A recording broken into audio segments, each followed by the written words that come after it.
እንጂ ዋህዱ ህላዌ አንድ ባህሪ ነው እንጂ ዋህዱ መለኮት ዘእግዚአብሔር ቃል በዚያ በካላዊ ቃል አንድ እስካሁን እሱ ራሱ ብቻ ነው ያለን እያነበብኩለት ደግሞ እሺ በመንፈሰ ትንቢት ምስጢሮ ለአማኑኤል ነብዩ ኢሳይያስ ትንቢቱን በሚያስፈጽም ስጋዌን በሚገልጽ በግብረ መንፈስ ቅዱስ በቃል የአማኑኤል ምስጢር አየና ወበይንተ ጸርሃ ስለዚህም ነገር አሰምቶ ተናገረ። አማኑኤል ማለት ሲሆን አምላክ ማለት ነው። ወዚህ ስም አብይ ጥቀ ዘይክሉ ፈሊጦቶ እንዲል ጸርሃ አለ። አሁን በነብዩ ኢሳይያስ ጮህ ኑርበት አይደለም ጮህ የተናገሩ ከሩቅ እንደሚሰማ ሁሉ አሁን ድንግል ጸንሶት ወልድ ያለው ትንቢት ከጽንፍ እስከ ጽንፍ ደርሶ እስከ ተምሳሌት ሲነገር ይኖራልና እንዘይ እንዲህ ብሎ ሕፃን ተወልደ ለነ ወንድ ልጅ ተወለደልን ወልድ ተውህበ ለነ ወልድ ለኩነት ሥጋ ለሞት ተሰጠልን። አንድም ወልድ ተወልደልን ወንድ ልጅ ተወለደልን። ሕፃን ተውህበ ለነ ብላቴና ሆኖ ለማም ለሞት ተሰጠልን። ከዚህ መናፍቃን ለመለኮት ተሳካር ተሳክብ ነበረው ሥጋም መላእክት አካል መላእክት ክብር ሆነው ብለዋል።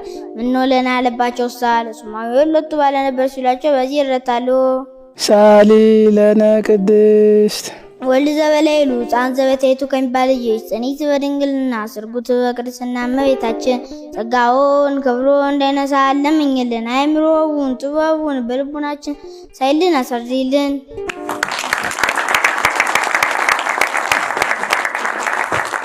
ዛሎ ከማለም የነበረ ወይ ሄሉ ለምን አሳልፎ የሚኖር ዘመጻ ለኩነት ሥጋ የመጣ ወካይበ ይመጽ ኢየሱስ ክርስቶስ ቃል ዘተሰባ ዘይንበለ ውላጤ መኝን ዓለም ለማሳለፍ የሚመጣ ያለመለወጥ ሰውን አባካላዊ ቃል ኢየሱስ ክርስቶስ ዛሎ ከማለም የነበረው ነው። ከማለም የነበረው ወይ ሄሉ ለምን አሳልፎ የሚኖረው ነው። ለምን አሳልፎ የሚኖረው ዘመጻ ለኩነት ሥጋ የመጣው ነው። ለኩነት ሥጋ የመጣው ወካይበ ይመጽ ኢየሱስ ክርስቶስ ቃል ዘተሰባ ዘይንበለ ውላጤ መኝን ዓለም ለማሳለፍ የሚመጣ ያለመለወጥ ሰውን አባካላዊ ቃል ኢየሱስ ክርስቶስ ኮነ ፍጹመ ሰባ ፍጹም ሰሆነ ሰው የነውን ሰሆነ ማለት እንደምንድነው ይሉ ፍጹመ ለማለት ደግሞታል።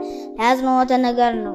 የተባደ ወይ ተፈልጠ በኩሉ ግብሩ ወልድ ዋህድ መናፍቃን ምታት ነፍስ አልነሳም ህረት ውላጤ ብሏልና ለዚህ ሙሉ ያመጣል። አሁን ምታት ነፍስ አልነሳም ያሉት ነው። ተቀዳሚ ተከታይ የሌለው ወልድ ዋህድ ሰውም ቢሆን በስራ ሁሉ ከኛ አልተለየም። አላ አሐዱ ራእይ አንድ ግብር ነው እንጂ ዋህዱ ህላዌ አንድ ባህሪ ነው እንጂ ዋህዱ መለኮት ዘእግዚአብሔር ቃል በካላዊ ቃል አንድ አገዛዝ ነው እንጂ እስመ ሰለስቱ ወይ ተዋደ በመንፈቀ ላያት ወይ ኮነ ካላ እንስሳ ዘባንትጎ አላ ምሉ ወፍጹም ባህዱ ላዌ ዘምኩሌቱ ላያት ይገብር እንዲል አንድም የተባደ ወይ ተፈልጠ በኩሉ ግብሩ ወልድ ዋህድ አሁን ርደት ላሉት ነው። ተቀዳሚ ተከታይ የሌለው ወልድ ዋህድ ሰውም ቢሆን በስራ ሁሉ ከአብ ከመንፈስ ቅዱስ አልተለየም።